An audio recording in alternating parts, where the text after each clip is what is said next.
So in today's episode, we're learning the basics about ion exchange chromatography. Ion exchange chromatography is just this really neat technique used to purify proteins based on their charge. And you're probably familiar with that saying, opposites attract. Well, that is going to be the theme of this whole technique. But in this case, it's molecular charges, or the opposite molecular charges, that attract.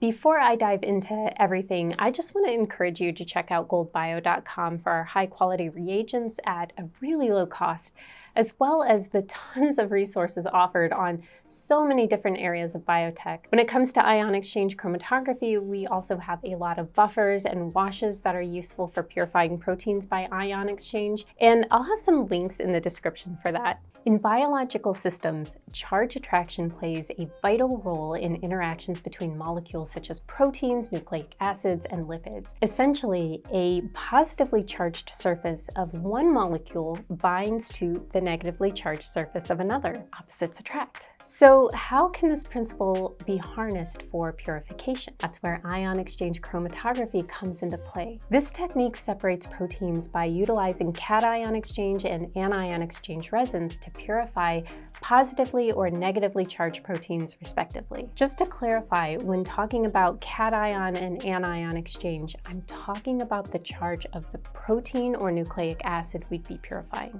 So a cation has a positive charge and an anion has a negative charge. So moving on, let's break down the basics of ion exchange chromatography, starting with the types of resins used. And I kind of mentioned this already. There are two main types, cation exchange and anion exchange resins. With cation exchange resins, these resins are negatively charged and bind to positively charged proteins, thus purifying cationic proteins. Conversely, the anion exchange resins used for purification are positively charged and bind to negatively charged proteins, therefore purifying anionic proteins. Whichever type you use, ion exchange chromatography is typically performed in resin columns. These can either be hand-packed or you can opt for pre-packed columns depending on your lab setup and your purification needs. In order to do ion exchange, you're going to need to know the charge of your protein in the buffer that you're using. We have some resources with more information about that, and of course,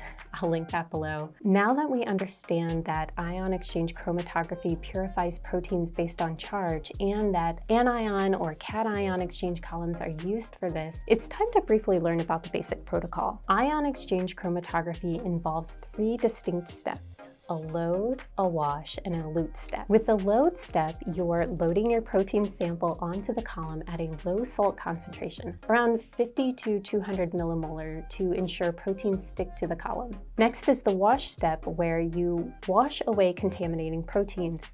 Here, you're typically going to use the same buffer or a slightly higher salt concentration. Then comes your elution step, where you elute your protein of interest by raising the salt concentration, either through step elution or gradient elution, or a combination of both. While the basic steps are simple, they can get complex, especially when you're deciding on the type of elution step. Thankfully, we also have some resources on that, and that'll be in the description for you. Ion exchange chromatography is useful in most protein purifications, and it's especially useful for purifying native proteins, purifying different post-translational modification states, separating different protein conformations, and separating discrete oligomeric states. For more information about how ion exchange chromatography is used for each of those items on that list, just again, look down in our description because we have some helpful resources on that as well. This for now gives you a very basic overview on ion exchange chromatography, especially in discussing the principle behind it and how it works. Again, browse those links in the description for a wealth of further resources.